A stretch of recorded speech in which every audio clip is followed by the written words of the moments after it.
What's happening? Sorry we had an interruption.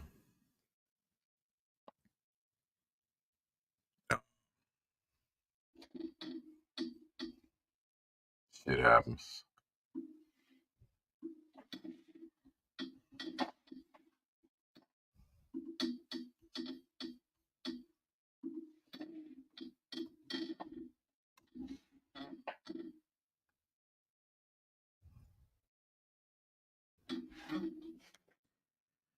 So, been a long ass week, yeah. Like,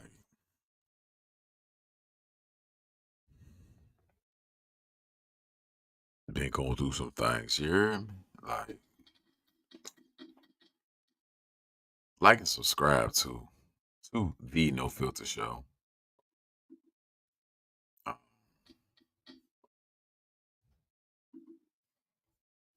Man, we gotta play some music. Music.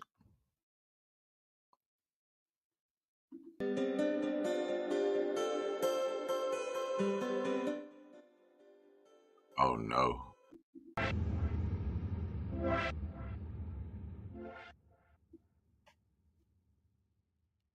Hell nah.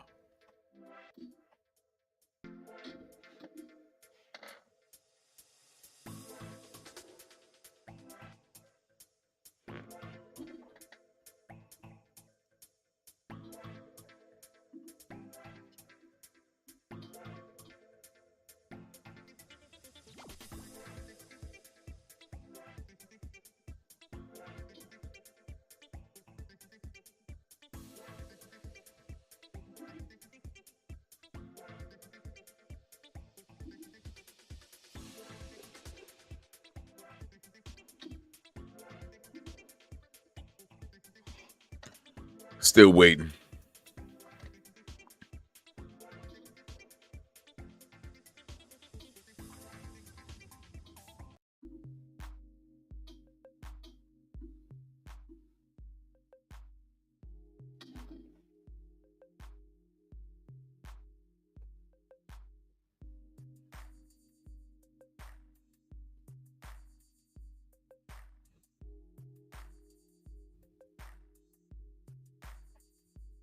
This shit Jack Groove.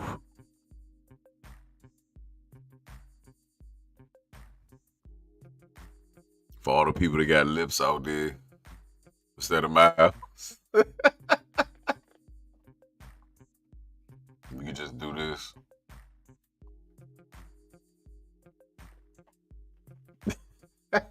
All the people that got lips that ain't got all teeth. That's why your allergies be acting up and shit. You hear me? Hey, listen, I have a special guest in the bag. Are you ready to join? Nobody can see you yet. You gotta give me the nod. Say yes. Just say yes. Just yes, yes, yes. Or no. Yes or no. I'm not gonna bring you on. I'm looking dead at your ass. Are you ready? Yes.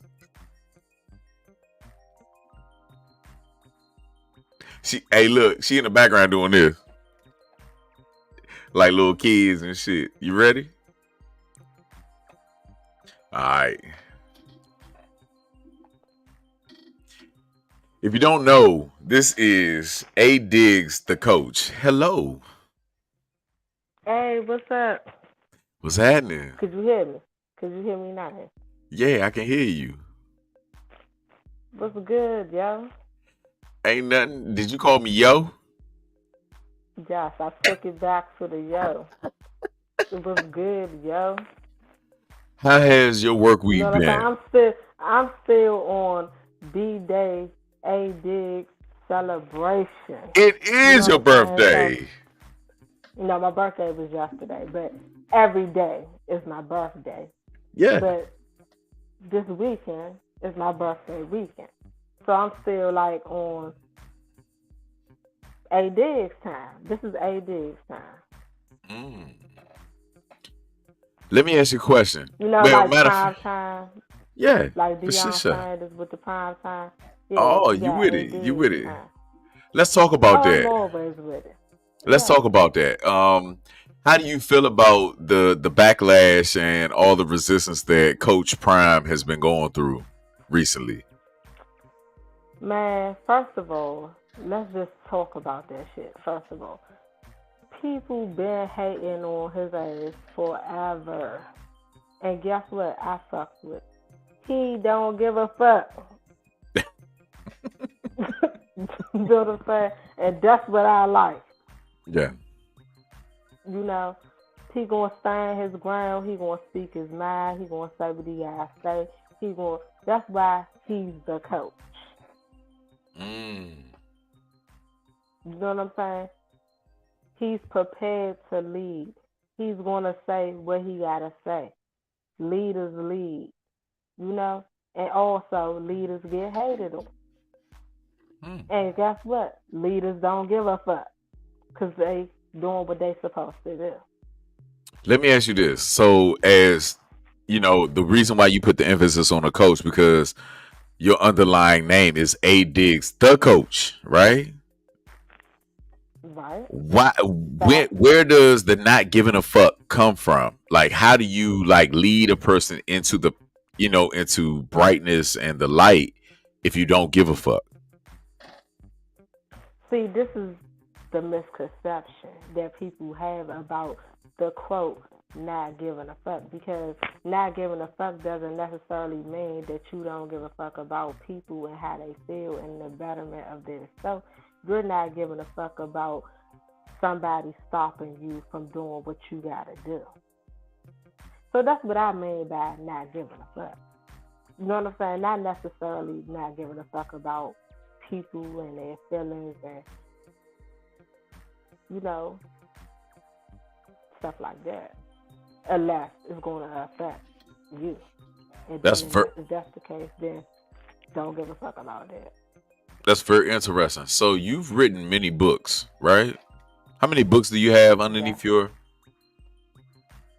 I'm belt? actually currently writing on another book now. However, so far I have 6 books that's published right now. I'm actually working on another one as we speak. Well, not as we speak, but No, as we speak, you probably are writing it right now, like because we got to no, talk about I'm some on things. chill right now. I'm on chill right now. I'm not technically writing at this second, but definitely. Okay, Right. okay. I want to. Of course, we got to have some fun, right? So let's go ahead and go over this right here. What do you feel about this? So 50-50 relationship. What's your take on that? Women should pay half. Good question. So as far as that, I'm not a 50-50 dude at all. I think that's horrible. I don't care if a woman is homeless, if she got 10 kids, 15 baby fathers. I don't care. I feel like men should pay for everything.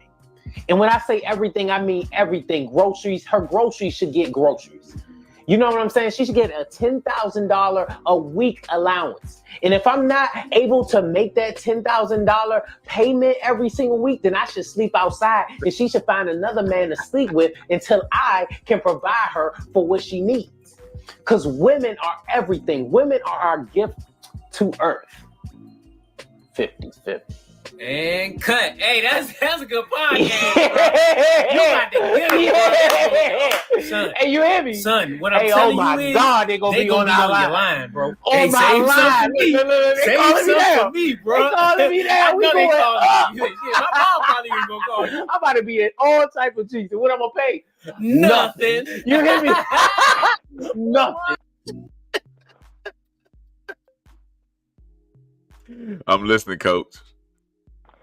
So, first of all, that was funny as shit. You know what I'm saying? It had to be a joke. Definitely. That's why they're laughing at the end, because realistically, shit not possible. It's not realistic. It might be possible, but it's not realistic. You know, like to have that expectation of somebody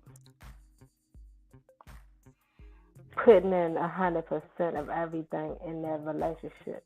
First of all, one, where's the fun in that shit? Two, why would you 100% rely on somebody else with your life like that? Now, this is just from my opinion. This is not my professional opinion at this point. However, you still hear me? Okay. I can hear you. So, okay, bet. So, realistically, I don't give a fuck how much a man say, oh, I'm supposed to pay 100% of this and blah, blah, blah, and that whole sleeping outside shit. Get fucking real. Get real. Like, honestly, even if the nigga is paying 100% of the bills, at some point in the back of his mind, he gonna be like, man, this bitch lazy as shit. You know what I'm saying? Like, damn, what you want to do? Eat bonbons and watch Maury and shit all day? Like, come the fuck on. Yeah. And I think that this society now, at the point where it has evolved, I don't even think that modern day women would even be going for that shit. You know what I'm saying? Like, yeah, they might like the fact that the dude won't be like, oh, I pay 100% of the bills and you keep your money. But guess what? They got a stage. They're not gonna fully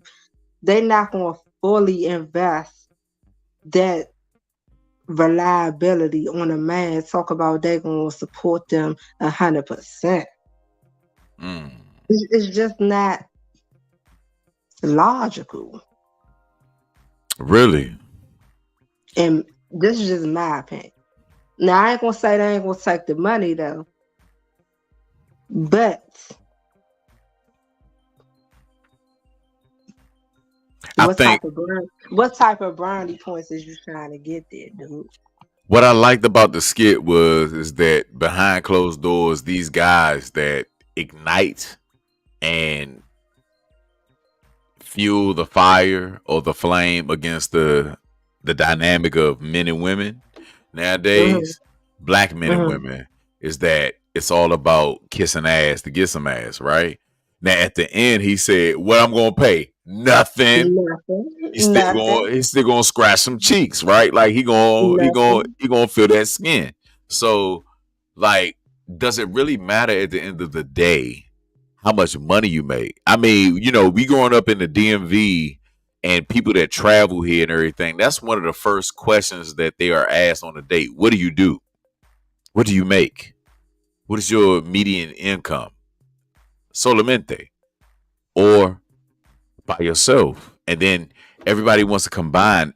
People are constantly doing math at this point. Like it's pretty weird. It's pretty weird out here. What do you feel? The thing is, it's been pretty weird out here. Like, this ain't nothing new. Like, you know, it's just evolving as the years and the centuries and the fucking millennia go by. Like, this shit ain't nothing new. You know, like, they've been doing this. What was your question? Because I didn't catch roll. My bad. What are any of your books based off of this premise that we just showed? Like, when it comes to self-love and everything else, like, do you encourage women to go for the bag and or go for the love? Which one is more valuable in any of your writings? So my books that I already have published, no, I don't go into this dynamic of going for the bag and stuff like that. I go more on getting yourself back to yourself, getting healthy, meditating, tapping into you, eating healthy, paying attention to yourself and your body and what you need to do for you so that you can make sure that you're contributing what you need to contribute to the world and making sure that you're tapping into your passions, your gifts, your talents, and what you're supposed to be contributing to the world. Those are the books that I have out right now. However, my next books, yes, I have tapped into other dynamics of what's going on in society. However, I do not feel that the bag should be based on another person. It should be based off of you. Mm. What are you going to do for you to make sure that you can take care of yourself? Because guess what? This world is fucked up. And half of the people that feel that they could be out here splurging and doing whatever, they're not financially literate. So even if they do go out and find a man with a bag or man with money, just because somebody has money does not mean that they know what to do with it. Does not mean that they're going to have a return on their investment. Does not mean that they're going to have that money for the long haul, because a lot of people are not thinking about keeping their money or keeping their assets and investing in their assets. They're thinking about spending their money fast so they can look like they stunting or they can get whatever bitch they want to get. And that sounds nice until you sitting there on the fucking corner or the curb, or you ain't got no food in your refrigerator or freezer because you done spent it on a bitch BBL and she out splurging on IG and doing whatever like she balling and she on to the next nigga, and you sitting there like, damn, where did I go wrong? So yes, I do tap into that, just not in my books that's already published. But again, this world is messed up. So I encourage people to really tap into what it is that's going to get them to do what they supposed to do to make contributions, positive, real, impactful contributions to the world. Because guess what? We got a lot of these bitches out here and a lot of these niggas out here. And I'm going to say bitches and niggas because I'm not talking about real men and real women at this point with this statement, but we got a lot of them out here that's promoting sex and violence and blowing money fast and drugs and this and this and this. But where are our people at that are supposed to be spreading the knowledge and helping people out and uplifting the youth, uplifting people? Where are they at? You know what I'm saying? Yeah. So that's what I encourage. And then, you know, nobody in this world is perfect at all. Nobody has the ability to realistically throw a stone. I don't give a damn how much education you got, what you know, how many books you read, whatever. Because at the end of the day, what do you contribute to this world? Are you going to contribute just, oh, let me bust it open, let me do this, blah, blah, blah? To each his own. Yeah, it's not. Or like, what are we doing here? And there's nothing wrong with that. You know what I'm saying? But is that all that's on your mind? You know what I'm saying? Like you going to sleep and you waking up to that same bullshit and you wondering why your life is some shit. It's not enough to just have a pink pee hole and a booty hole brown, right? Like we gotta go beyond that. Like that's what it is. I mean, hey, it is what it is. If that's how you look, what they say, get it how you live. Get it how you live. You know what I'm saying? And guess what? Guess what the coach gonna do? Get it how she live. And this is how I live. You know what I'm saying? And guess what? It's more people that want to live how they're supposed to live. And that's what I encourage. If you want to be out here popping that pussy for a real nigga, by all means, do that shit. It's your life. But stand on that shit. You know what I'm You saying? know what? I've never Stand been on able that to shit. You listen. When you know? say stand on it, I gotta cut you off because one thing that I've never had a true discussion on is what is a real nigga. Give me the woman's definition from all Let the me tell women you that you've something. been around. Hold on now.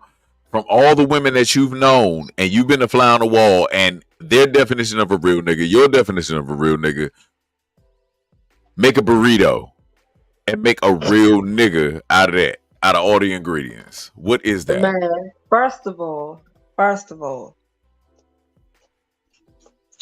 I'm gonna speak on this from two different perspectives as a woman. You know what I'm saying? Because shit is funny as hell to me. Number one, a real nigga. This is from the coach perspective.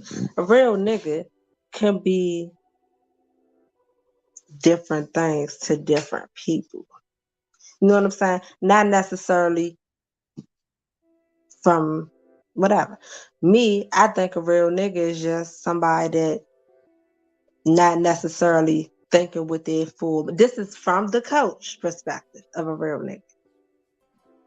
They're a real nigga. Like they're not thinking about the real shit. They're thinking about some materialistic shit that don't even motherfucking matter. They Okay. a real nigga. You know what I'm saying? They thinking about what car they gonna get, what bitch they gonna get, how much money I got, who I'ma flex on, what nigga I'ma flex on. I got the baddest bitch in the city, blah blah blah. To me, that's a real nigga. Mm. I personally don't like real niggas. Okay. So being a fly on the wall from the aspects of the You know other what I'm women saying? that you've dealt with, can you hear me? Women that I deal with and I be around and I listen to, because I Okay. deal with a lot of people on a daily basis and we talk. Like people tap in, people ask me questions a lot of the times. You know what I'm saying? And what they say to me, oh, real nigga is somebody that's gonna spend that bag on me, that's gonna get me this, that's gonna spoil me, that's gonna do this and that, blah blah blah blah blah. And you know what I be thinking some of the times when I'm listening to this shit? I'm listening.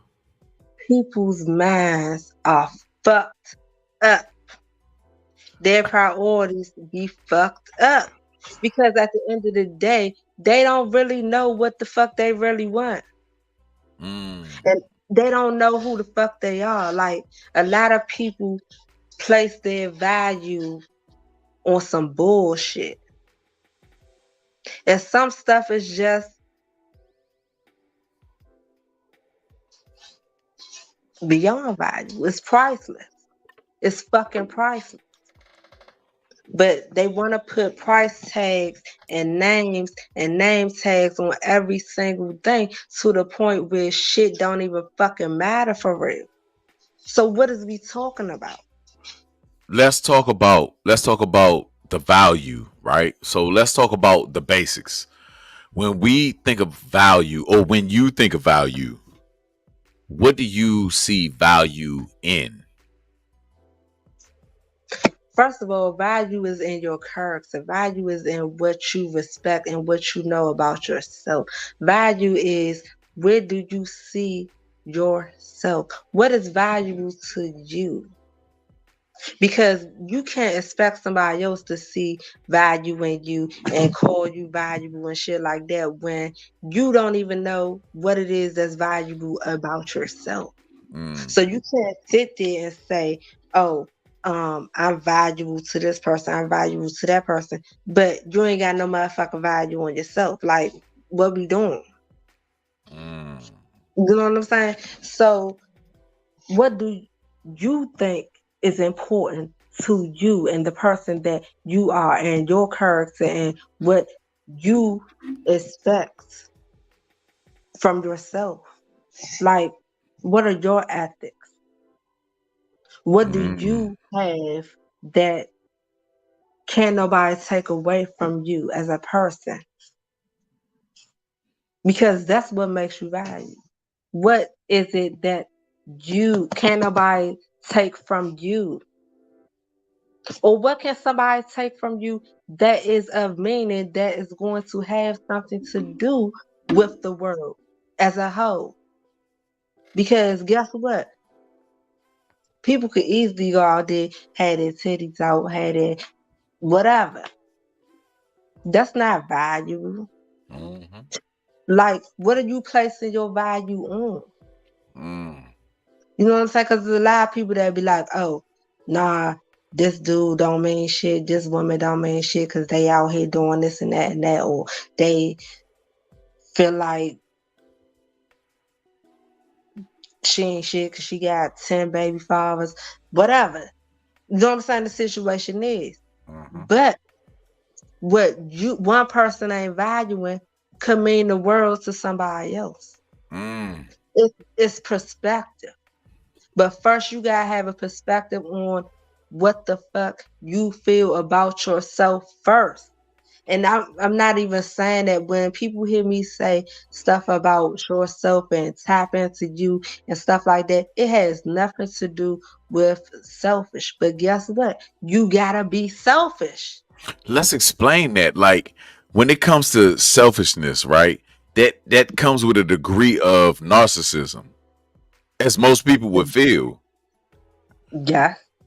How does narcissistic tendencies and selfishness coincide? Like, how do you still be humble but still be proud of yourself? See, this is the thing. Again, it's about perspective because people with the wrong type of, if you're entering into this tap into you and being selfish thing from a standpoint of literally being selfish to another motherfucker, then guess what? Yeah, of course, that's when those narcissistic tendencies kick in. But if you're being selfish to the fact of bettering yourself so that you can be better and you can help and you can make sure that you're healthy to even interact or engage in other relationships or whatever, friendships, relationships, whatever, with a clear mind, then there you have it. Because now it's like, okay, I know who I am. I don't have to be a narcissist because I can come to you purely as myself because I know myself. You know what I'm saying? So I've been selfish to tap into me to know, okay, look, this is what I need to make sure that I can be the best person that I need to be, best person, whatever I need to be to make sure that my hurt and my pain and whatever the fuck I'm going through is not spilling over onto the way that I feel about somebody else because I'm insecure about myself. If that makes sense. No, Like a lot of people don't take the time out to get to know them, and that's why they don't really know what they want, and they jump into these relationships and friendships, and create these different bonds and shit because of possible trauma, childhood situations, anything. And they don't take the time out sometimes to really be like, okay, look, I'm fucked up. You know what I'm saying? Like, I might be the problem. Like, let me see what's good. You know what I'm saying? And if I am the problem, do I want to remain the problem or am I going to fix the shit? And what I got to do to fix it? Like, sometimes you do have to face the person in the mirror and be like, look, man, shit. You know what I'm saying? Like, I'm not perfect. So how can I expect the next person to be perfect? So I got, yeah. And a lot of people be selfish on the narcissist side because they're selfish and not getting to know who the fuck they are to be able to show up as who they need to be for who they need to be or to somebody else. So That was a lot. I don't know. yeah, nah, you was Come back. you I know preaching. you. I know you about to You talking come to? through Hey, look, with you this. preaching to the soul. You heard me? What's up, K? Quick. Hey, look, Hey, bruh, he Chris, in the what's up, house. He in the bro? house.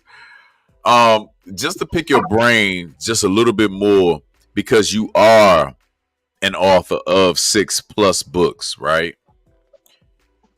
What main subject matter do you choose to deal with when you are writing?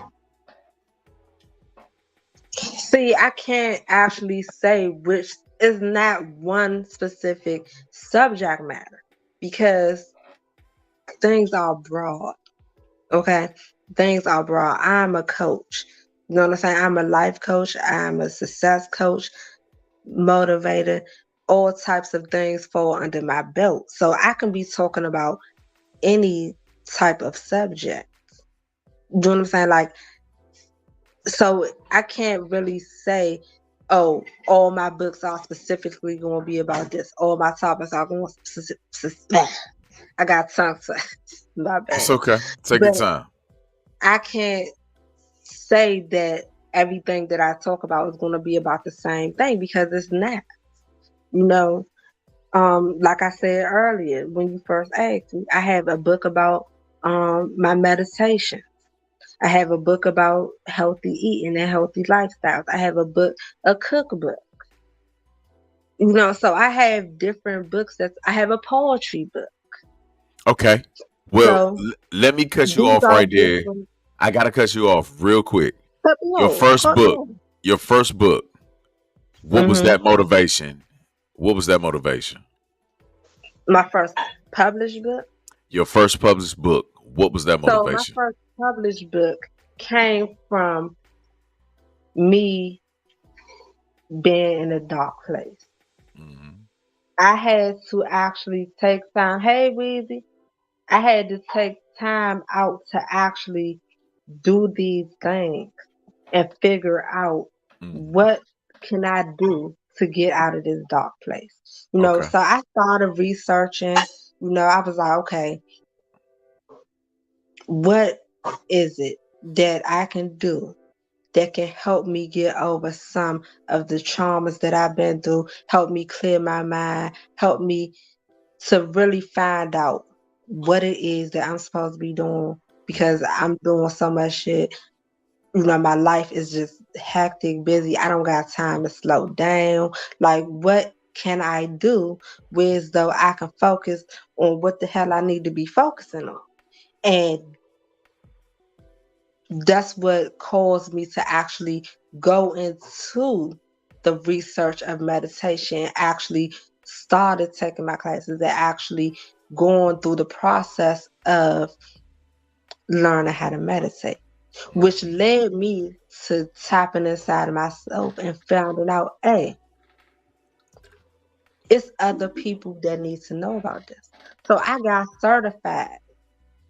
I took my classes. I've done my trainings. I've taught classes on this so that I can fully dig into what it is to meditate. How Did it you feels did you to meditate. I gotta cut you off. Did you Go really ahead. need training for meditation? Did you have to have No. or somebody to tell you? Tell me how to meditate? Yes. Actually, yes. But the thing is, it wasn't what I had expectations of it being. You know, some people when they first hear about meditating, they just think like, oh, you just sitting in a quiet place and you know, you just being quiet. But it's actually a little deeper than that. You know, so when I first went into it, it was just like I had a generic or what I thought it was. You know what I'm saying? Like, okay, this just I'm sitting here trying to clear my mind. Like you don't know all the practices when you first going into it. So I think that where some people might not necessarily need training on it, I feel like it was a good thing for me to get training in it and get certificate and get deeper knowledge, because I can't be out here teaching people how to meditate and I don't practice it, or I don't do it, and I don't know what it entails, Mm. you know.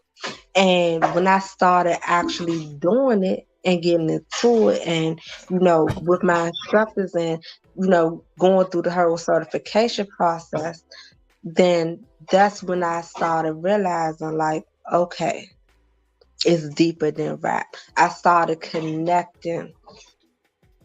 I started finding more about what I'm supposed to be doing.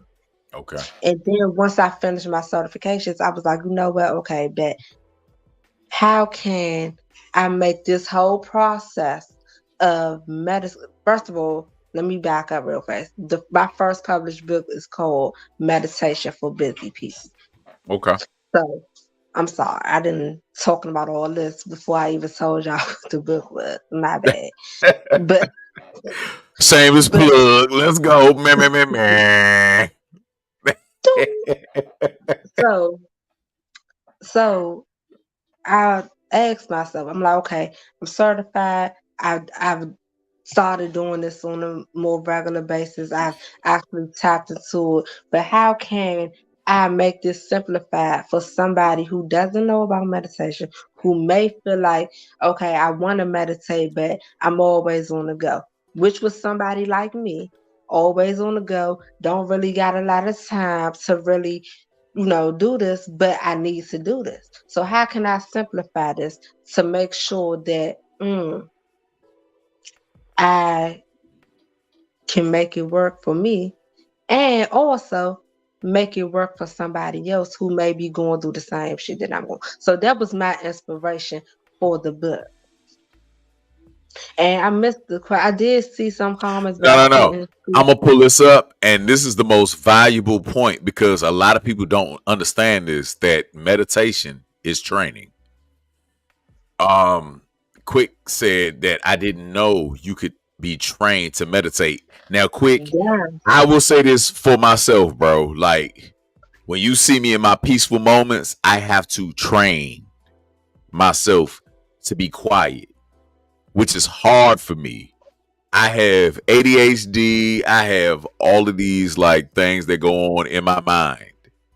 You know what I'm saying? And so I actually bought a book that taught me a premise. So I had to meditate for 1 minute a day, and then you increase it slowly but surely, right? Mm-hmm. So I'm gonna get back into what you were saying, Coach Diggs. In your book, do you guide everybody slowly, or is it immediate? Like, what is your protocol for meditation? So my protocols are pretty much, I do have, I actually explain what meditation is, the different types of meditations, and then how you, like you said, definitely you want to start off with increments, because you can't just jump in and be like, I'm gonna do an hour of meditation, and you never did meditation before, you've never done it before. It doesn't work like that.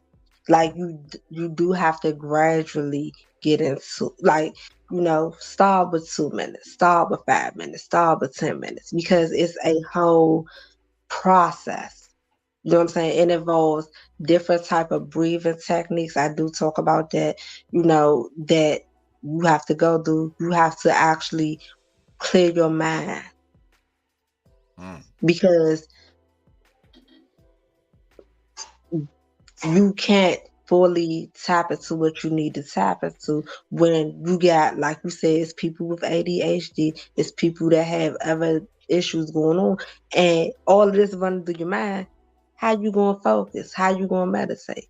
So I do talk about how to, even at times when you feel your focus is going away from the center or from what you need to be focusing on, how can you bring that focus back? So I do talk about that as well.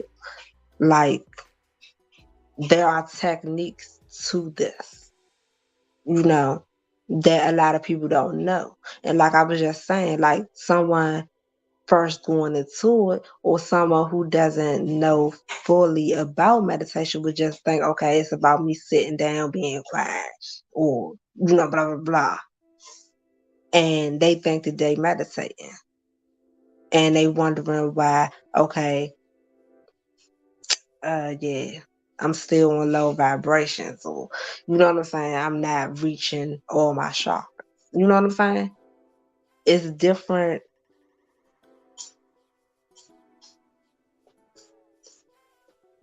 techniques that you gotta go through. I'm sorry, my kid is not shit right now, but yeah, these kids wild. But yeah, back to what you were saying. If you talking, I can't hear you. So back at this, right? So back to the Mhm. subject. You got interrupted by your kids, right? Mhm. Where do you find the actual safe place to actually dig into your meditation? You talking about with the kid? Yes, with children. Because I do talk about that as well. Because you sometimes you have to find. How can I say this?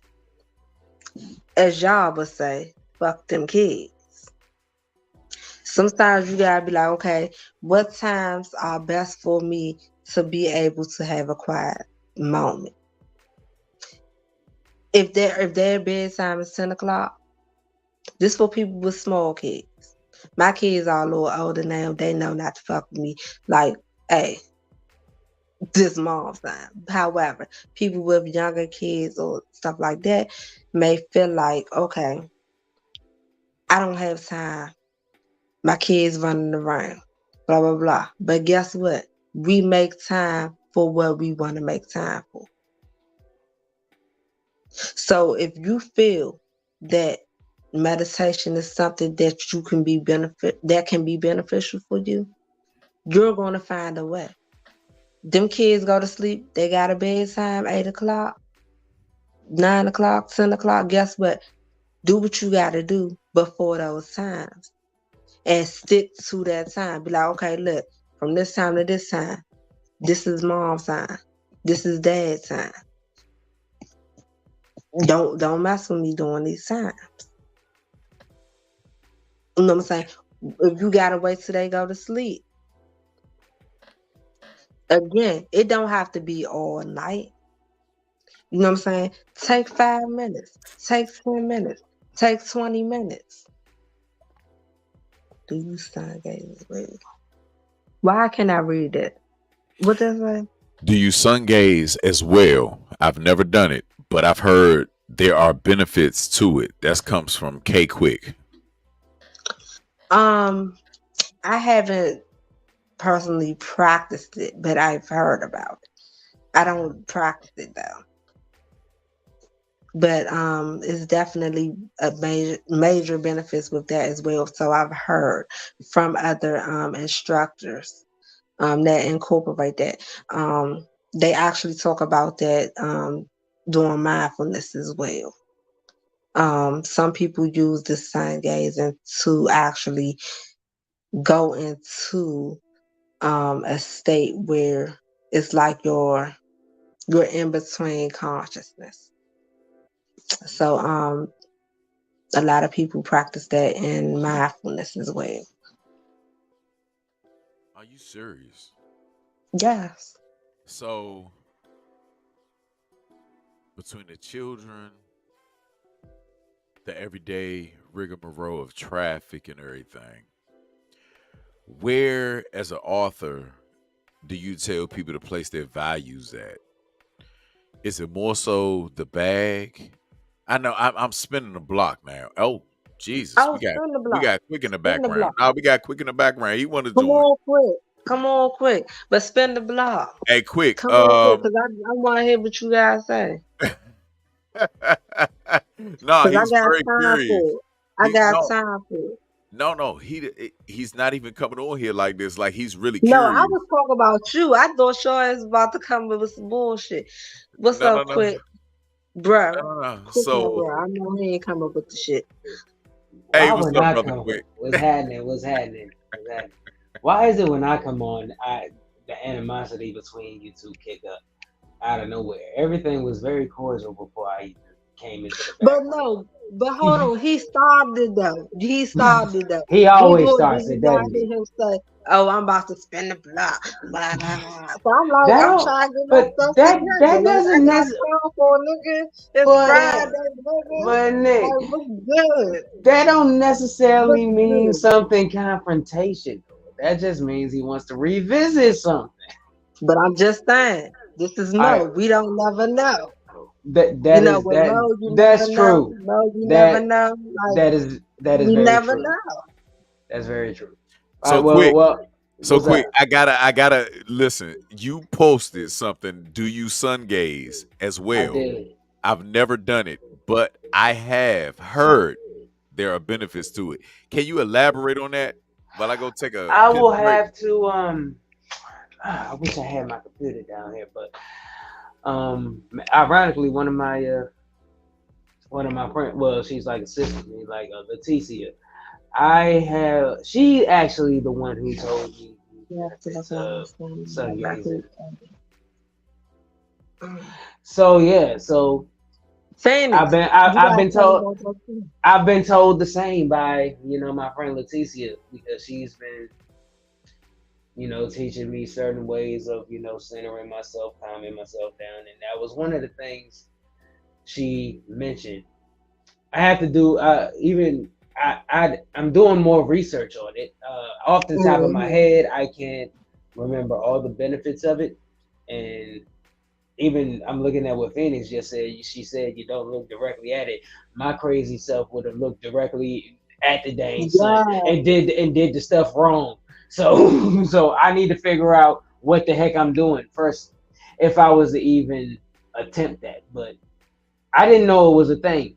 Like gazing, like slightly staring directly into the UV rays or whatever. They taught us coming up that that's dangerous, but at the same time, they taught us things that were good for you, which were actually bad. So And you know what? Ain't that some messed up shit? You know what yeah, I'm saying? Like the stuff they be it trying to is. tell us don't. Oh, this is not good for you. Well, And I then mean, here they we say are. if you, well, yeah, they say if you stare at the sun, you go blind.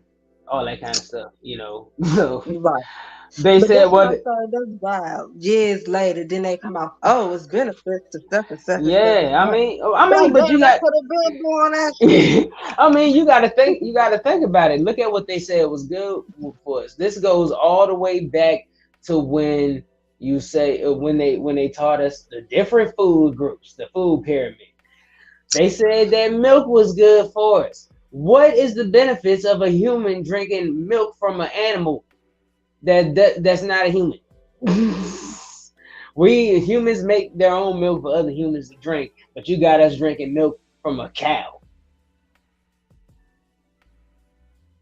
I Right. mean, so they said they put it in our mind that was good, but later in life, But it's conditioning. It's conditioning. of You know what course I'm it is. saying? It's fucking conditioning. And that's what I'm saying.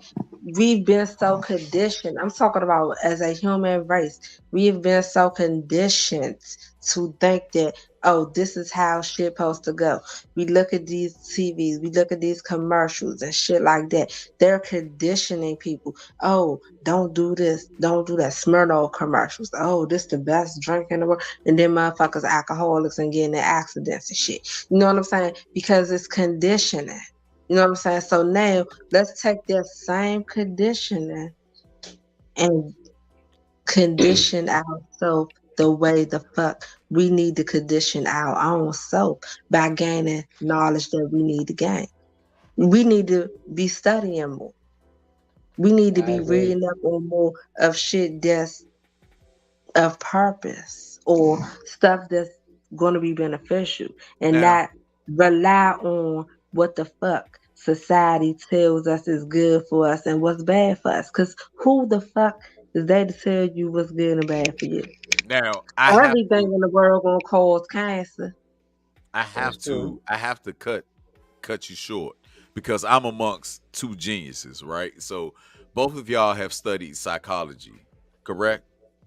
Raise Correct. your Hmm. hand, put a one up. So what I want to know is personally, when you study and you read up on the basics of a human being, how do you get over the basics of a human being and you see the more complexities and the complex dynamics of like like a human being? Like you can't just judge a person just from the books, right? No. Well, with me, it's more. With me, I learn a lot about a person because apparently I'm easy to talk to. They tell me a lot about themselves, or they show me a lot about themselves without me even having to try to figure it out. Because I know how to read like speech patterns. I know how to read facial expressions, and so on and so forth. You know, I can tell someone's character. That's just the outer layer, but like I said, they can trip themselves up and tell me something about themselves, and I all I'm doing is listening. You learn a lot about somebody just from listening. I say less, learn more. So really, is it closed off? Even if somebody's not much of a talker or closed off, I can there's a layer to that too. Like I said, they can give off a body language or aura that kind of explains what they like, the type of closed off they may be, if that makes sense. There's a reason for everything. Yes, are you finished? Quick, I ain't gonna cut I'm you. finished. I'm finished. Go ahead. Go ahead. Okay, You good. so I was gonna say pretty much, you know, the mind is a tricky thing. You know what I'm saying? Because during my studies of psychology, you have the mind consists of genetics, environmental, brain waves, different signals that get sent to your brain that you don't even know about, that can change your mood, that could change the way you think. So it's very complex. You know what I'm saying? And what you listen to, what you're around, what you see goes to your mind. So that saying your mind is a terrible thing to waste is facts, because it's like a big ass informational thing.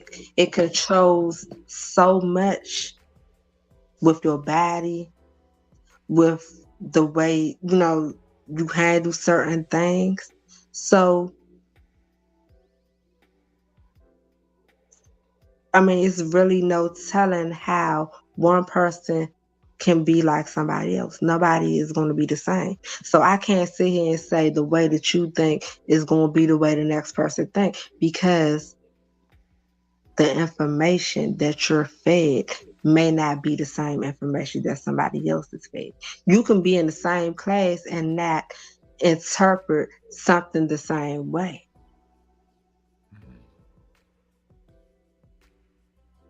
I know this is an So, impromptu. Go ahead, finish your thought, love. oh, go ahead. Go ahead. No, you had something else to say.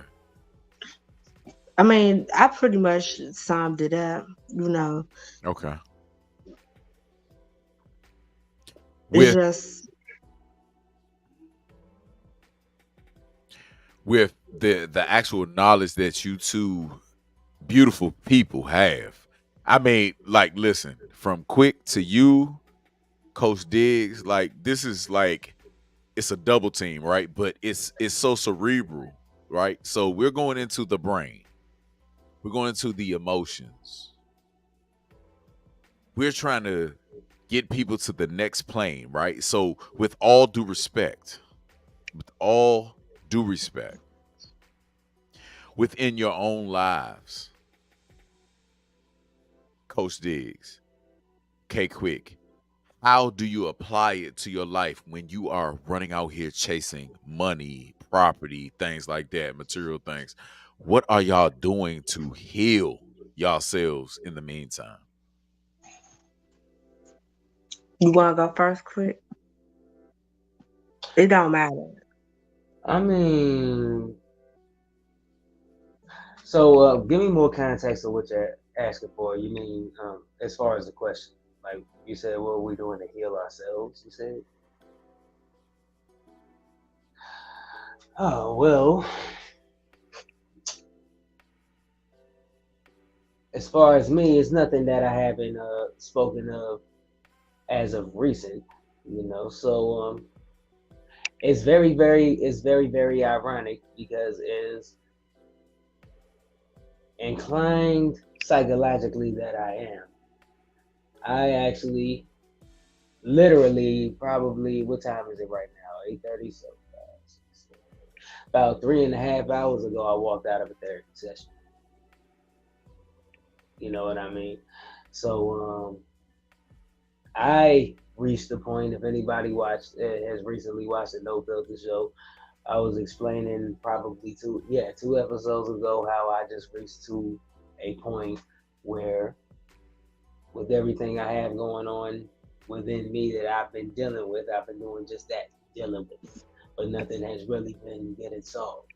So one thing that I was taught in my studies is that even a clinician has a clinician.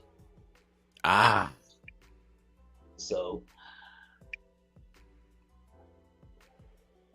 I took that to heart and made that step to make sure I was straight. Because, you know, like I said, I was dealing with it, but nothing was getting resolved. And that's like 20 years of things that are unresolved. So that's one step that I've made recently. and I'm proud of you there, bro. Like, I'm not even gonna hold you. Definitely Like, me too. Like, yes. Thank you. So, first of all, for me, I would have to say, look, life be life, okay? It don't stop at all. You know what I'm saying? No matter how much, you try to be like, okay, blah, blah, blah, blah. It's not going to stop. Even when you sleep, the world keeps going. So the way that I've been applying it to my life is I've actually been taking time out because, again, I be busy as hell. Okay? Like, I deal with people every day. I'm actually in the mental health profession. I'm in, you know what I'm saying, human services profession. I deal with people, problems, people crying, I have to solve shit all day, every day, not only for the profession that I'm in, but for my home life too, my personal life too, my kids too. So I'm dealing with all of this, and I got to try to hold my emotions in so therefore I won't spill out onto people that I got to help. And now, at the end of the day, my mind is fucked up because I'm an F. So you know what I'm saying, sometimes take people's emotions, and now that shit is on my mind. I'm like, what the heck? It has me evaluating stuff that I need to do for myself, and like, I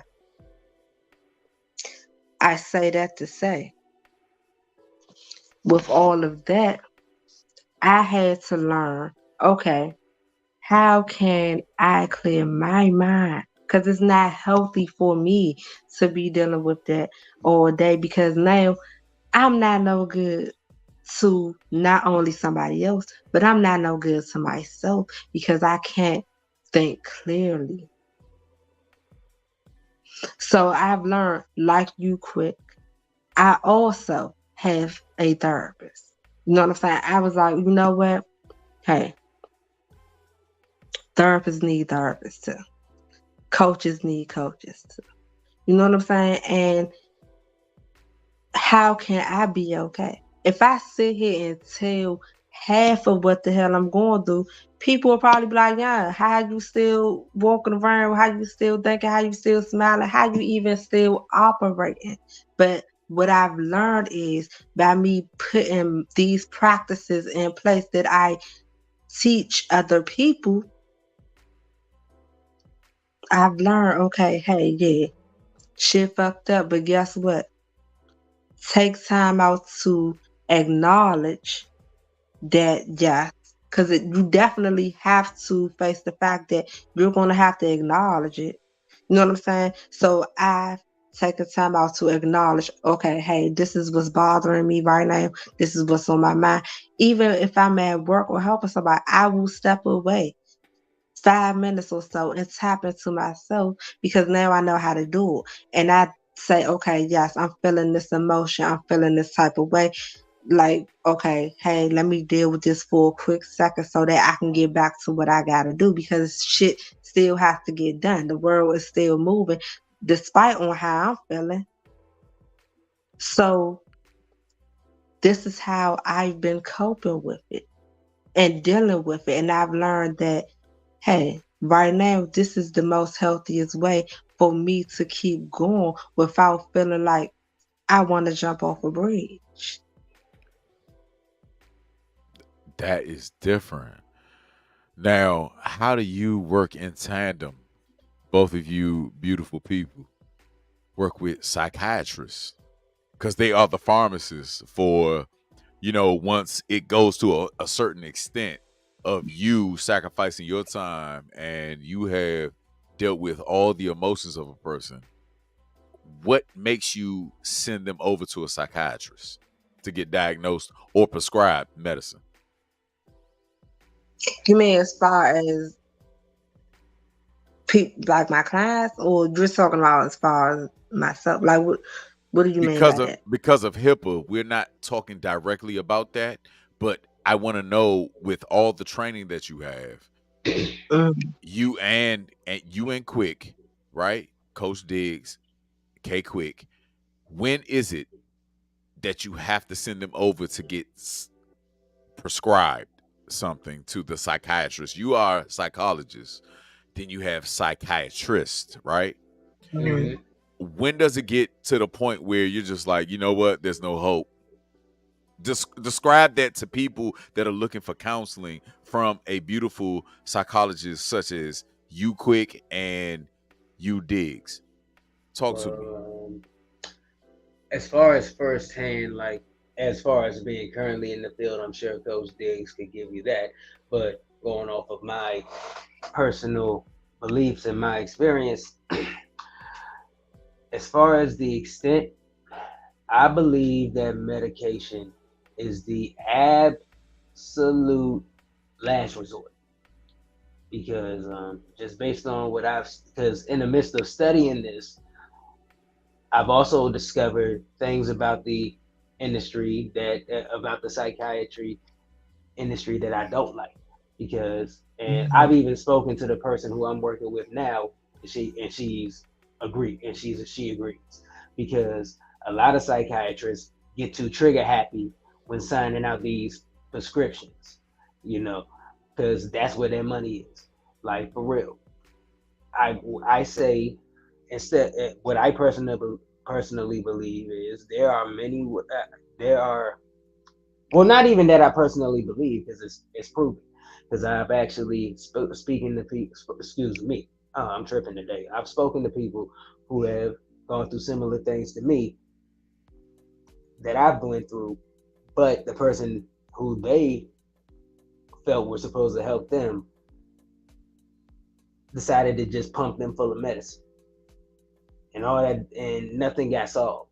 Like Right. you can there's with me, I feel there's more that is solved in conversation and in understanding than it will be than just gassing somebody up with a lab-made chemical to mask it. Like the only medicine that I feel is necessary is something that's actually part of the solution. And I feel a lot of placebos get handed out and or people get misprescribed with something that they don't need. So I feel that the only time a psychiatrist or medicine gets involved is if that is for sure part of the solution to solving the trauma or the problem, or a solution to their salvation that you're trying to reach. And that's what I feel. Coach Diggs. Okay, so firsthand, I'm not a licensed psychologist. However, I am a therapist. There are times where I agree, with what Quick said. There are times where most of these people that are prescribed medication do not need medication. Like that definitely should be, again, the last resort. However, back to add to what we have talked about earlier when we first started this conversation about the psychology of things. Sometimes there is a chemical imbalance in your brain that may trigger a person to depression or, anxiety or things of that nature. And sometimes they may need medication to kind of calm those nerves down. But then you also have to make sure that it is something that this person really needs. That comes with conversation, because you have to know, okay, hey, does this person just really need to get some stuff off their chest? Or is it that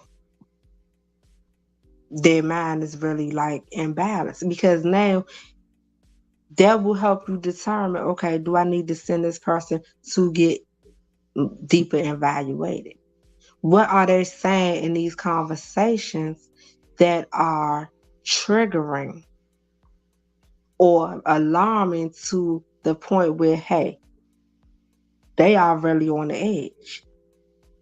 Like they really need additional help, which is where the psychiatrist comes in. Because now, hey, is this something that's chemically imbalanced? Are they really depressed? Do they have multiple personalities? Like what's going on here?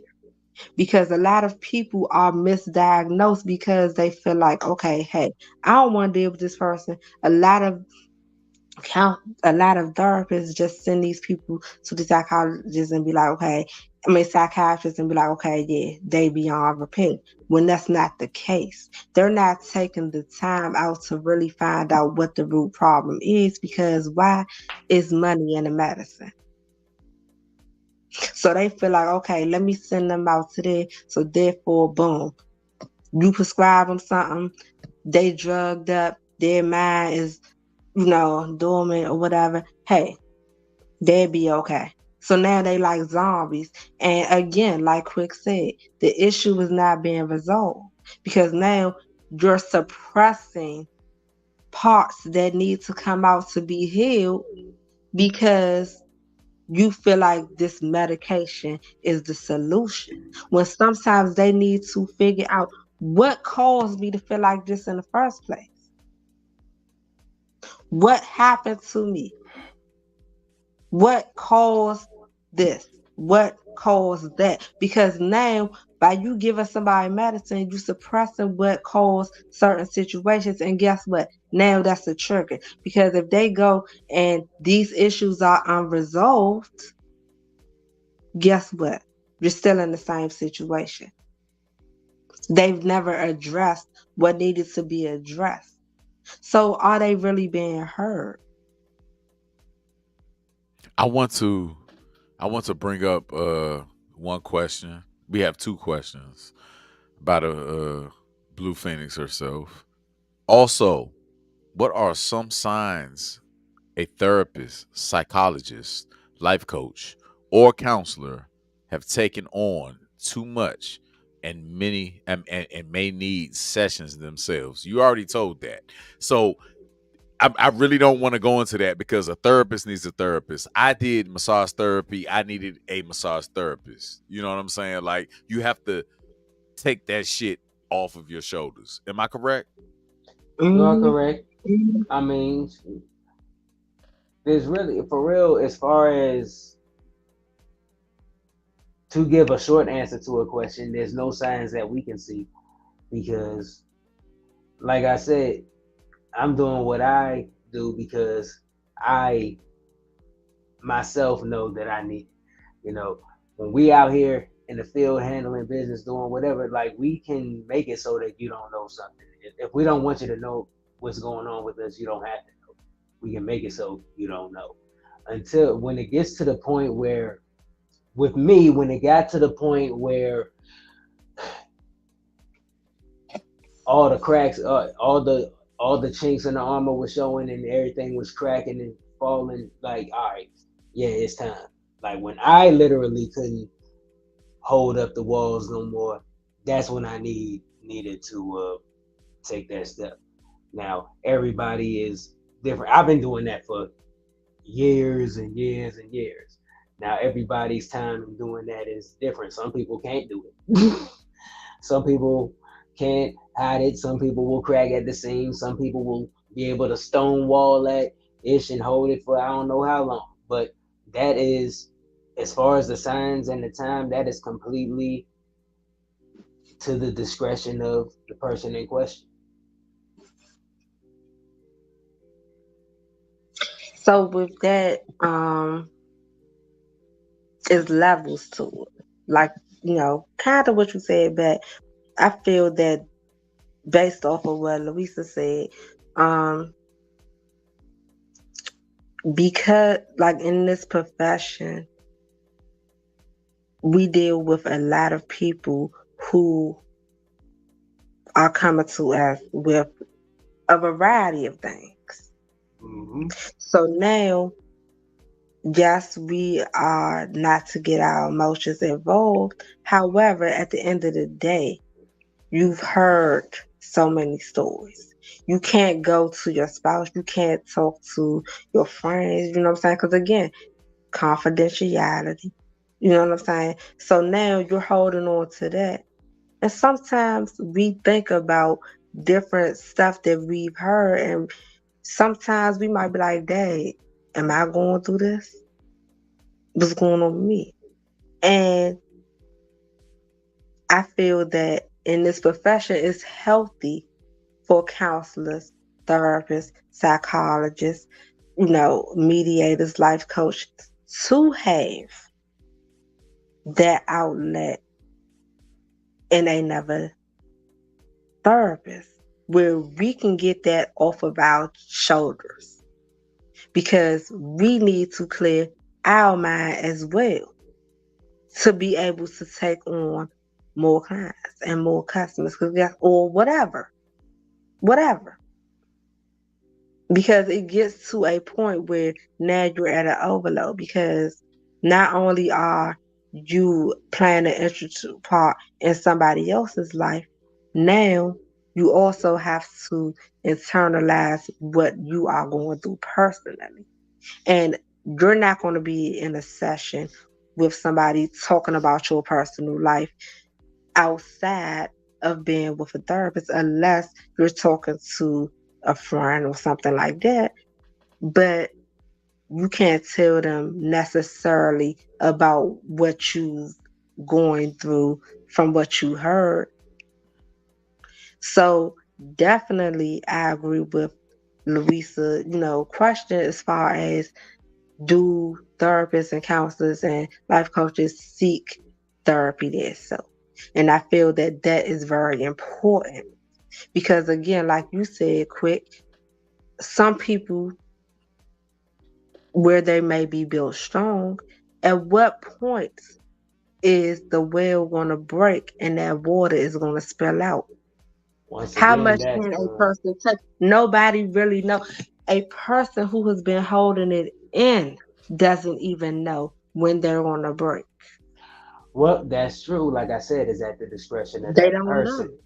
Is at the discretion of that person. Like I said, this So, is the first real therapy I've ever gotten. You I asked for it when I first asked for it when I was 15. Never got it. So it took to me reaching 31 for me to reach a breaking point. So when does the well run dry? I don't know. I can only speak for Jay Quick. This and that's person, the point that I was making. Yes, that's the point I was making. so do we have a are we going to get a deeper understanding because both of you take on a responsibility. Quick, you really hold high regards and you really look at yourself as a counselor and a psychologist. You studied it. You know what I'm saying? I, You studied the every aspect of a human being that you can think of, right? Coach Diggs, you have life experience, right? So you are a counselor. So, it was nothing like going to my elementary school and somebody saw that I was misbehaving. You know what I'm saying? When it comes to real life and actual like studies, where does the application apply? Like, when do we see the benefit of beautiful black people as yourselves save us from the medications, the psychiatrists? well, I can speak for myself. Like for real, my feelings towards, even though I love the study of psychology, I love the industry, I love the way the mind works. That also leaves me room to scrutinize it as well, which is why I feel the way I feel about the misuse of prescriptions, the misuse of um, diagnosing, the misdiagnosing rather. So it's, and part of the reason I feel that way is because every, like most of the things a lot of these people feel, I felt it and I feel it. That's the reason I fell in love with psychology, because I learned about myself as I was going through everything I was learning about. So when I see someone being victimized by somebody in that profession who I would view as not properly doing their job to the maximum ability to help the better good of that person, I look at it as that could be me, because I am in need of the same help. So if I was in that situation, I would actually want somebody to help me instead of making me think that they're helping. And that's the crazy part is that set aside from being educated, the human aspect of it is that when you hear a trigger from somebody confiding in you and it triggers you, how do you keep your composure? Well, I'm an empath in a sense. So well, not in a sense, I am one. When this is the only way I can describe me. So the way I'm able to operate, if 6 people walked into the room I'm automatically able to tell which one of those 6 people is depressed right now. And the one thing about a sad person, they hate when other people are sad, Ah, which is why so many people of the arts are in the arts, because of not only because of how that art makes them feel, but how it may affect in a positive light someone else. So now back to that person. That would probably be the first person that if I was in an environment where I'm comfortable with everybody and so on and so forth, I cased everything out and everybody's mingling and talk, I go over there and dap them up, say what's up, whether it's man and sometimes they end up coming to me. It's almost as if it's like the energy attracts, in a sense. So I would I say all that to say, when I talk to somebody, I'm locked in on them, and I try my best to do what I can to help them out of that state. Even though after the conversation, I may be in the state myself. But yeah, it's as weirdly as it sounds. When we are the ones that people confide in, if you're really that strong of an empath and so on and so forth, and you're empathetic, for that, however long that time is between you and that individual, they're pouring into you. So for one, your problems are kind of not in the atmosphere at the moment because you're absorbed in what they have. Now the downfall of that, once it's all over, like I said, they pour into you. It's almost like it's like the energy is handed off, like a handoff in football. So you may have improved that person, but depending on who you are, that energy got passed over to you. So whatever weight you had on your shoulders, their weight is on that now as well. But you know, I will say this is that, and in my 42 years, going on 43 years of living, I must say that this has been the most detailed conversation with two beautiful human beings of my hue.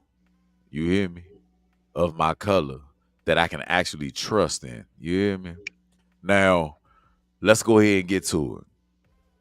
Is there such thing as a safe space?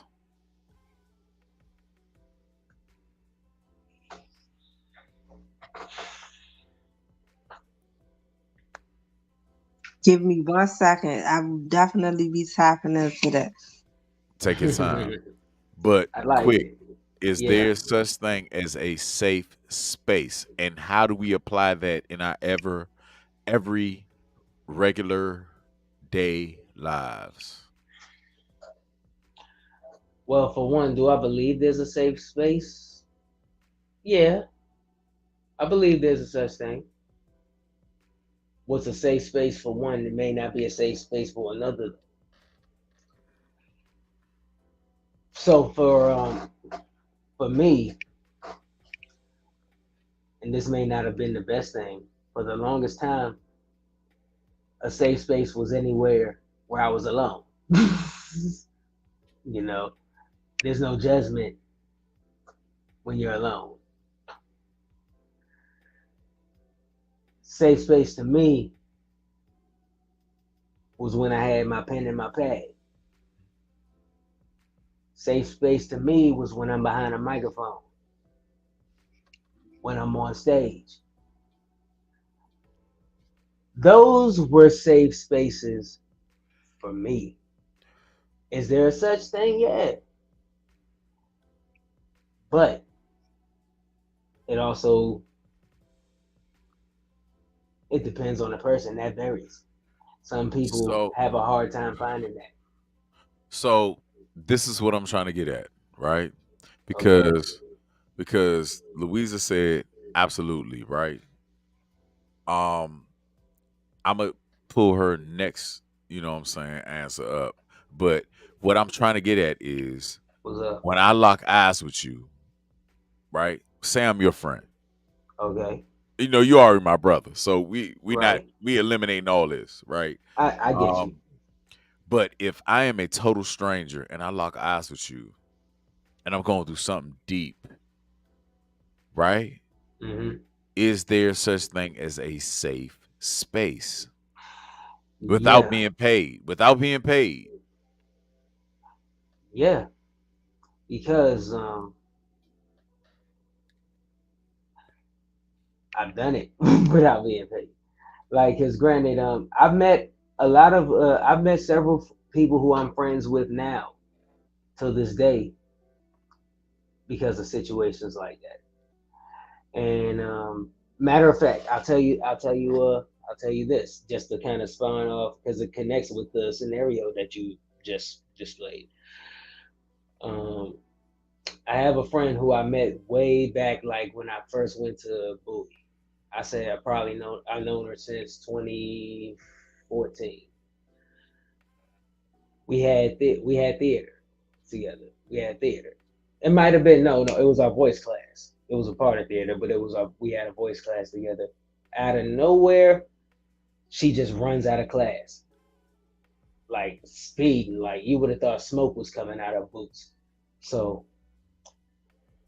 I got up, and the thing is, she left all her stuff and so on and so forth. Because I was just coming back from the bathroom.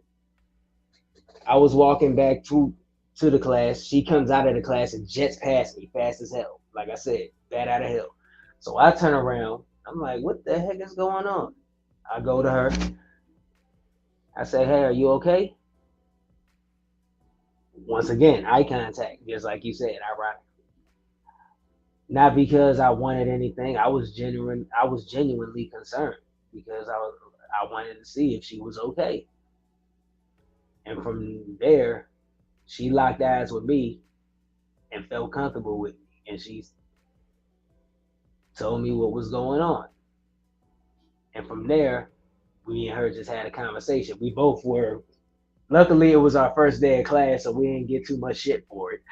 So it was the first day of class that day. But I will say that was in 2015. She's my sister to this day. So she felt that it was safe to talk to me. And for real, it is because I don't need payment to be concerned with somebody. I don't need payment to want to help somebody. You know, if I take time to help you, it's because I want to. I genuinely want to help. So that's just how I am. And I believe anybody who is in the profession of psychology or psychiatry should only be in that field if they genuinely are in that field to help people and find a solution, or at least give their best attempt to find that solution.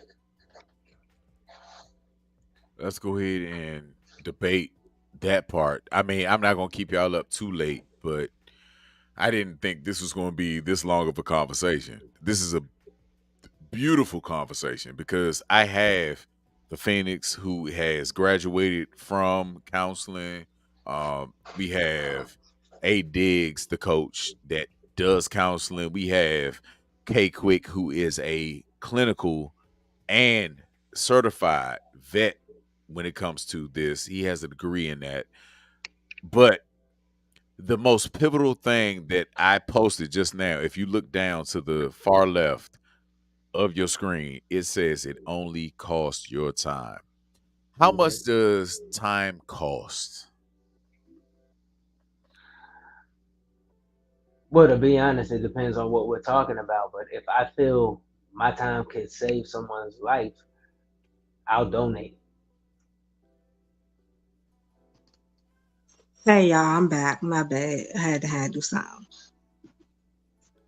Okay, we're sorry, but we were talking, and just to bring you up, abreast of what we were talking about, I posted something down there that Wheezy said, right? So, as a clinical psychiatrist, psychologist, as a guidance counselor and a counselor, you're a counselor, correct, Diggs? Yes. Okay. When it comes to time, how much does that cost you? It depends on what we talking about as far as time.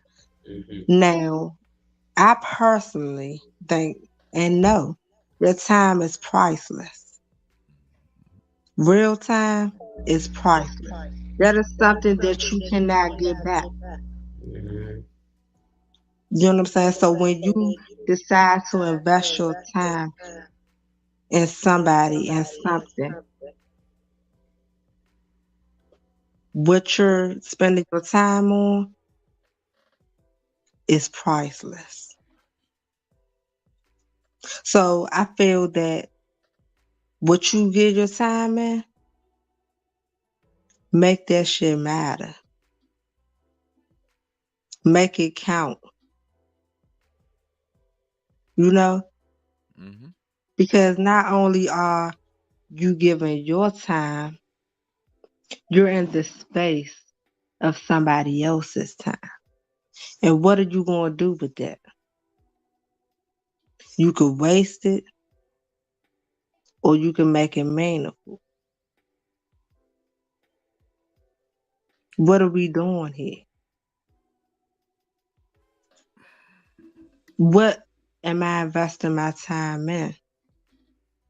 Because when I help people, when I decide to give my time, because that's what I do, I'm putting my time in for the betterment of somebody else, to uplift somebody else, to help them feel better. So I'm investing my time in a person or in a situation, in a project, whatever it is.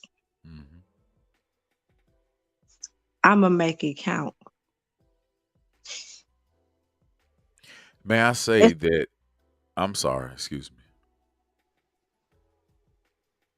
I and cut it's you off. about letting that person, that thing, that situation know that you ain't there to play. You serious. This is it. Because a lot of people do not have people. Now, if we're talking about back on the subject, because again, I just got back, so I don't know if y'all changed the subject on me or not, so I don't know in what aspect of time y'all talking about. But just to take it back, time as a counselor. My time I'm investing in somebody else to make them feel better. So guess what? I'm going all the way in. And you not going to be the same as you was when you first came in. Let's Because, talk about that.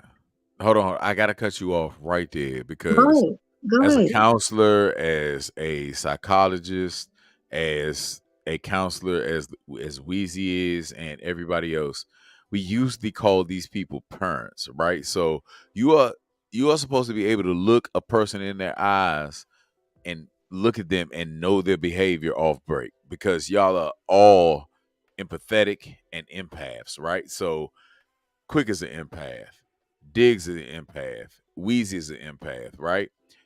How do you look at a person, a total stranger, and read them off the break? How long do you give yourself? Does it take a couple of sessions, and or do you know off the break who they are and what direction you have to go to? I know off the break because I feel that shit. Like I could feel it. You know what I'm saying? And you gotta also be in tune to listen. A lot of people don't want to listen. You know what I'm saying? Most of the time when people come to me or somehow, I don't know if it's the universe, I don't know what it is, but somehow, mostly people are looking for somebody to listen. People don't take the time out to, and I don't mean just let it go in one end out the other. I mean actually active. Let me change that. Active listening.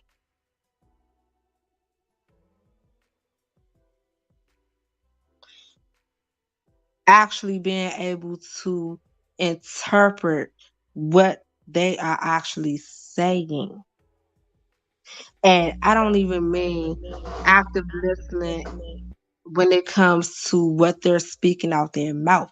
I'm talking about active listening to their body language, actively listening to what they're doing, how they're acting, when they're saying what they're saying. Because that'll let me know, okay, what direction does this need to go? Because now I can adjust the tone because they're here for a reason. You're not here to hear no bullshit. Anybody could come to a therapist or a counselor or whatever and say what they say, and the therapist and the life coach or whoever just tell them, oh yeah, do this and that, you'll be fine by tomorrow. And they ain't hear shit the person said. And they writing in the notepad, ain't writing nothing but jumping jack flash. Can I ask you a question, Coach Diggs? Yeah. Who is more receptive, men or women? So it depends. Again, you can't, that's a question that can't be measured because people are different. People interpret things different ways. So there are some men that could be more receptive to women and vice versa. You know what I'm saying? People might be more receptive to a male counselor than they are a female counselor, or vice versa. It depends, again, on preference, maybe their comfortability, things of that nature. So it's hard to measure who will be more receptive and who wouldn't. However, again, the way that society has viewed mental health, especially in my generation or generations before me, has, well, I can't say so much my generation, but definitely generations before have come up with a block as, oh, mental health is negative. If you gotta go to a counselor or therapist, oh, you a bitch, or you this, and this. So it was so much negativity around it, especially geared towards men and especially geared towards black men, where as though they felt that I can't go to a counselor, I can't go to a therapist, I can't have a mental issue because now I'm whatever society says I am. So now they're less receptive to accepting the fact that they may need to talk to somebody. So now you got all this shit built up and you don't know what to do. You don't know how to channel that because you're not seeking the proper help because of what you have trained or your mind has adapted to. Is And that's there environmentally. okay? I'm sorry to cut you off. That's fine. I still have this pivotal question that happens day in, day out, right? Because more so than women who have a chance to vent, whether it be violently, we see the housewives of Columbia and the housewives of Atlanta that get a chance to act out and no repercussions happen. When it comes to black males, when you deal with them, what are, you know what? I can't even ask that question because then I would be having you confess or tell a story, right? But out of all of the genders that you talk to, I feel like the black male is the most hindered because we have nowhere to go because we're looked at as weak the minute that we cry or the minute that we vent. Is that your hardest customer? I just want to ask that question. Like 100. So I would definitely have to say, um, when it comes to that, there are a lot of males that are apprehensive in the beginning because they don't know if that's a safe space for them to really talk because they never had that safe space or even that actual um, freedom or the actual examples of being able to let your emotions out or able to freely be able to talk about stuff that's bothering you without being judged. It's like a judgment zone that they've been dealing with all their life. So a lot of the times when men do come, it is some type of apprehensiveness. Now, I don't know, I can only speak from my point of view without actually, giving out too much information. But again, it may be different when it comes to them with a male counselor or therapist versus coming to a female because it's like, hey, most of the time, women may be a problem to a man or their downfall or a part of the reason why they feel like they need counseling in the first place. Or vice versa with a female going to a male therapist or counselor. So, I mean, it's different dynamics. However, from my point of view and people that I personally deal with, I have noticed that in the beginning, there are a lot of men who are apprehensive at first. I would say that's I see how that's definitely the case, but I also believe that's a situational thing. Depends on the person. Now, I can go off of my situation. The person who's my counselor, she's a woman, and before I actually met her for the first session, I was apprehensive because I didn't know what to expect.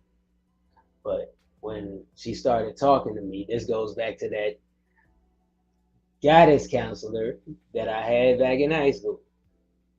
That was my first real ear that just listened to me and understood.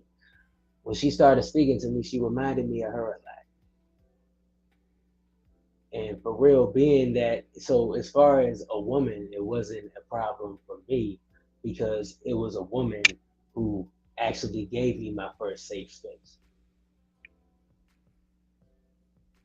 So the counselor being a woman in my case, then I was actually more open to it. I mean, I only choose and I prefer women when it comes to the health of me. I'm not gonna lie to you. Like most of my doctors are females Mm-hmm. because I know that they have a genuine concern. So I think that are you looking at it at that aspect? Like, No, not necessarily. Ironically, my primary is a female as well, but I don't know. I guess it's complete. Now, granted, this theory is unrelated, but it's comparable. There's a reason I'm bringing it up. Like I mentioned, remember when I spoke to you about the Oedipus complex, right?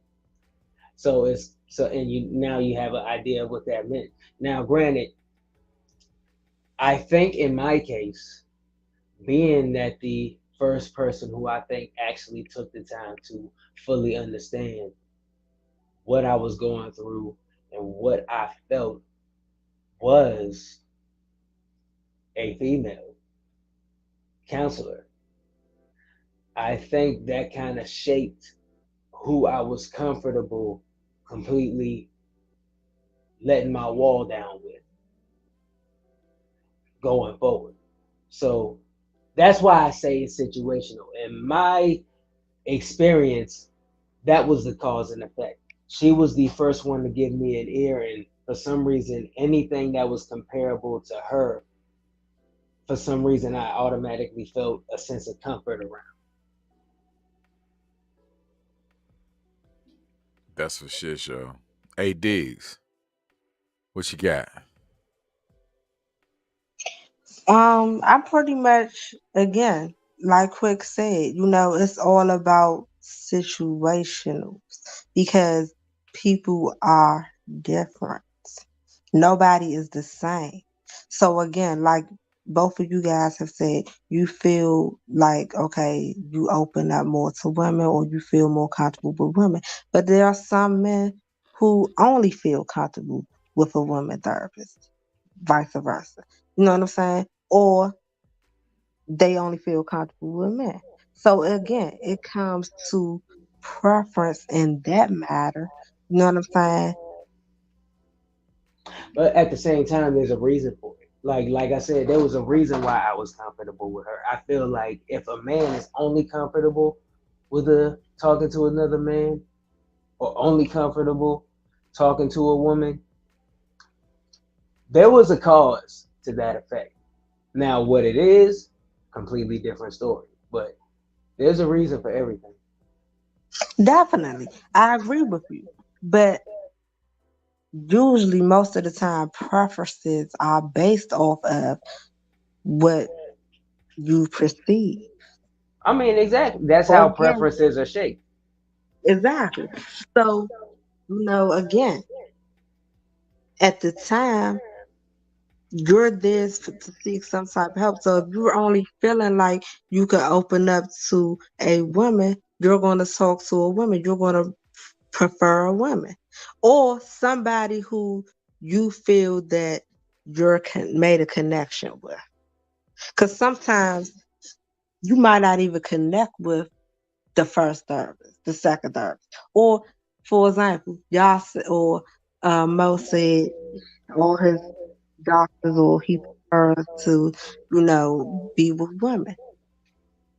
Because he If you don't feel a connection, yeah, you're not gonna open up. Period. it's exactly right. Now you just you just brought up a question that just popped in my head, Nick.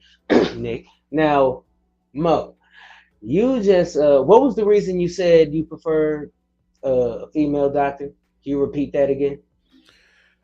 The reason why I prefer female doctors is because they always take up for me and they are more concerned about my actual health. All right, so Uh-huh. right there. So is there so was there something that caused you to believe that that wouldn't be the case with a male doctor?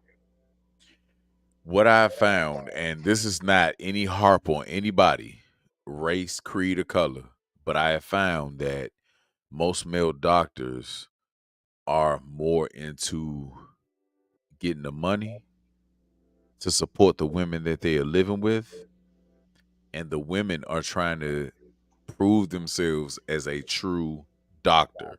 Like they really genuinely, whether it be white, black, or anything, I have found that all women have had more concern about my health and want me to live longer than it has been when it comes to men. And you determined that through personal experience, I assume. 42 years on this planet, I have seen it Okay. all. All Yeah. right. So, and this kind of basically proves or puts a stamp on the conversation we're having here. In your situation, in your case, you have came to the conclusion that when the person who is taking liberty of looking after your care, whether it's your doctor or whatever have you, if it has anything to do with medical, let's say that you feel that the care they're giving is only genuine or at its most genuine when it's from a woman, correct? I can say that. Yes, I agree Alright. with that. So right there, folks, we see the cause and effect. He has a reason that he feels that way, which is fine. That's his preference. So I only bring that up to say to anyone listening, like, there's a reason for absolutely, everything. If somebody has a preference comes from somewhere. There's something that had to drive them to attach to that liking. Now, and the same thing goes, and just to circle it back around, it goes right back to the clinicians, whether it's a counselor, psychiatrist, what have you. Same deal. And that's all. So we about to get the hell up off of here. Oh damn, Sheesh. Diggs is gone. Hey, She listen, like, this has forget been. y'all. Hey, bro. Hey, look, I ain't gonna hold you. This is going on 2 hours worth Wow. of a beautiful conversation. It felt effortless. It did.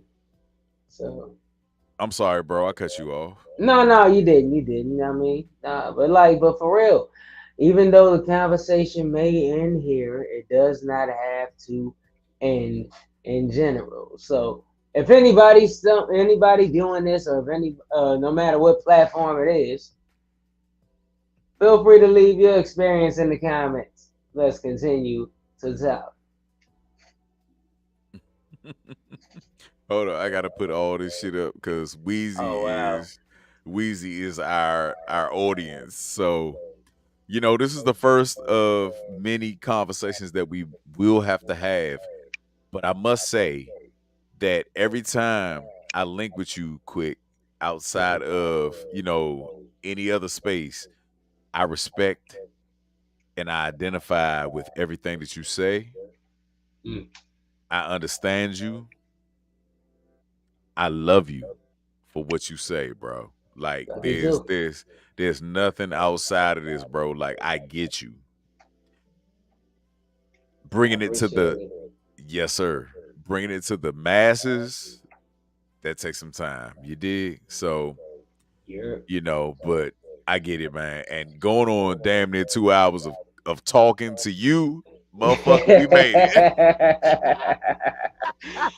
Hey, well, y'all know the vibes, yo. We out here. Stay quick. Hey, look, go ahead and do our plugs. We got something going on tomorrow. Of course, yo. Y'all need to come by. We out in DC, Northwest Side, Come, y'all can just check out the No Filter Show, RVTV on IG for all the information. You can check my page at The Real K Quick for all the info. Come through. Rooftop Summer Vibes Party going down. Let's close out this summer right. But also stay tuned for next week because we will be announcing the next big event that we're throwing. And this one is going to be very, very, very big. So it's kind of a thing you really don't want to miss. But hey, if not doing nothing on Saturday, come kick it with us. The consummate professional, the announcer, the genius, the mindset that my youngin, aka K Quick, has. Y'all have no clue. Oh yeah. Y'all might as And well go ahead and bow down. yeah, The and boy, also Coach Diggs also just left us a little message here. Also, please follow Coach Diggs on Facebook. That's A Diggs the Coach on Facebook. And also the real Nick Ange on IG. That's the real NIKK and the real NIKKANGE on Instagram. So make sure y'all follow her up. You know what I mean? And it's on and popping, folks. Man, you gotta love this.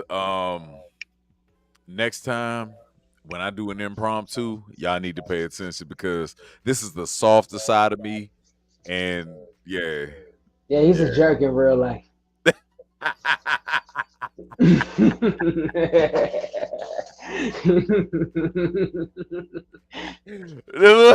Hey, don't do this. Don't do this to me. Don't do this to me, bro. I'm not. I bro. had to get you. I had to throw one little shot, bro, before we get off. We was too serious.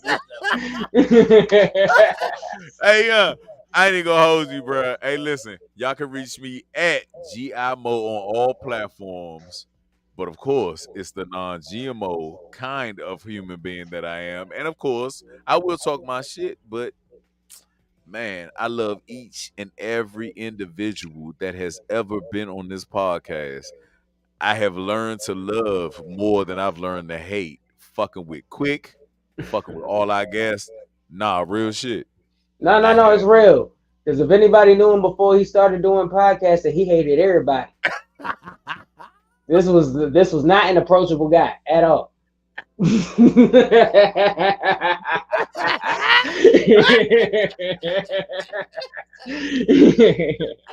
Hey, feed the lions. Nigga, don't feed me, nigga. Don't feed me.